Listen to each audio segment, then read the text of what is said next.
নিয়ে এসেছি আপনাদেরকে বাংলাদেশ ভারতের সীমান্ত ঘেঁষা একটি জমিদার বাড়িতে, যেটি এখন জরাজীর্ণ অবস্থায় পড়ে রয়েছে। আজ আমরা এই জমিদার বাড়িটি দেখব, ঘুরবো, আপনাদেরকে জানানোর চেষ্টা করব। আমি যে পাশ দিয়ে যাচ্ছি তার হয়তো কিছু দূরেই 10 গজ 20 গজ দূরেই হচ্ছে ভারতের সীমানা।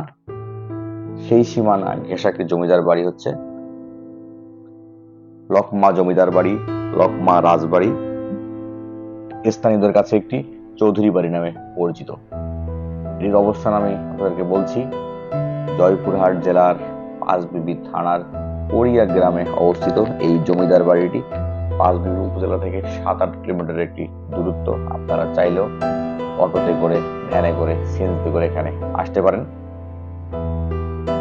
এখানে আসলে জানতে পারবেন ইতিহাস, ঐতিহ্য, জমিদার বাড়িটির কেমন ছিল এটি আপনারা দেখতে পারবেন ঘুরে ঘুরে। এটি বিলুপ্ত প্রায় জরাজীর্ণ অবস্থায় পড়ে রয়েছে। ধারণা করা হয় এটি 1500 থেকে 1600 শতকে প্রতিষ্ঠা করেন জমিদার আদি মামুন চৌধুরী। কথিত আছে এই জমিদার খুব নিষ্ঠুর অত্যাচারী ছিলেন, যার ফলে জমিদারি প্রথা তার অনেক আগেই বিলুপ্ত হয়ে গেছে, জমিদারি শেষ হয়ে গেছে।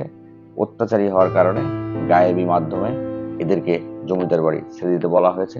তারপর তারা জমিদার বাড়ি ছেড়ে দিয়ে অন্যত্র চলে গিয়েছিলেন। আসলে ইতিহাস বলে অত্যাচারী কেউ দীর্ঘদিন টিকতে পারে না, আর রাজনীতি কখনো একজনের কাছে স্থায়িত্ব থাকে না। এটি হচ্ছে তার একটি প্রমাণ। আপনারা হয়তো অনেক ইতিহাসে ঘাটলে বিষয়টা জানতে পারবেন। এই জায়গাটি মূলত 3 একর জায়গার মধ্যে অবস্থিত। এটি 3 তলা বিশিষ্ট একটি প্রাসাদ, যার 2 তলা বর্তমানে অবশিষ্ট রয়েছে। ধারণা করা হয় এর নিচতলা মাটির নিচে চাপা পড়ে গেছে।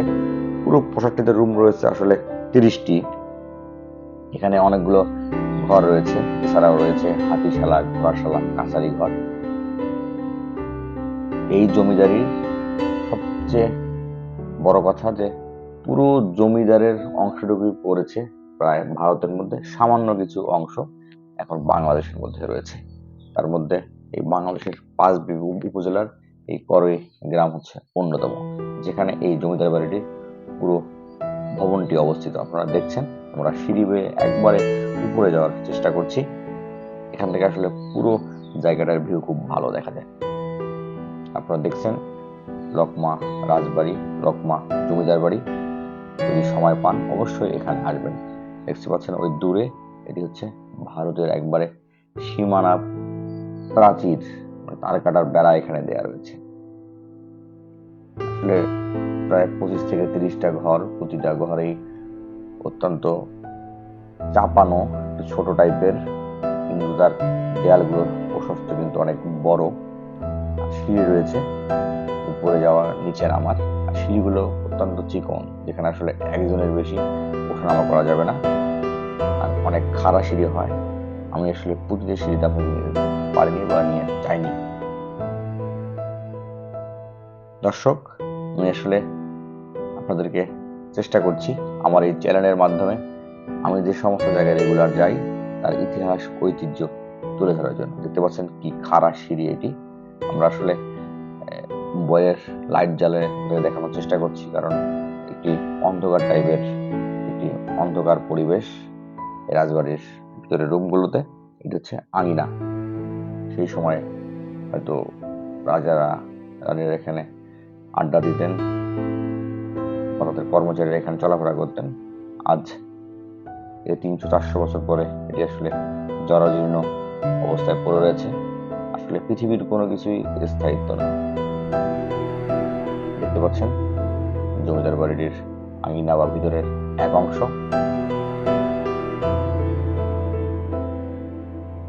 হচ্ছে এই জমিদার বাড়িতে প্রবেশের প্রধান রাস্তা, মানে রাস্তা দিয়ে বাইরে বের হচ্ছি এখন।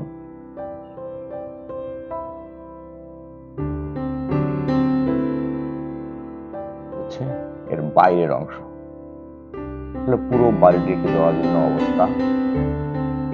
দর্শক, যদি ভিডিওটি ভালো লাগে অবশ্যই দেখবেন, আমার চ্যানেলটি সাবস্ক্রাইব করবেন, ফলো করবেন। আজ এ পর্যন্তই। পরবর্তীতে আবারও নতুন কোনো ভিডিওতে দেখা হবে। সকলকে ভালোবাসা জানিয়ে শেষ করছি। সবাই ভালো থাকবেন। আল্লাহ হাফেজ।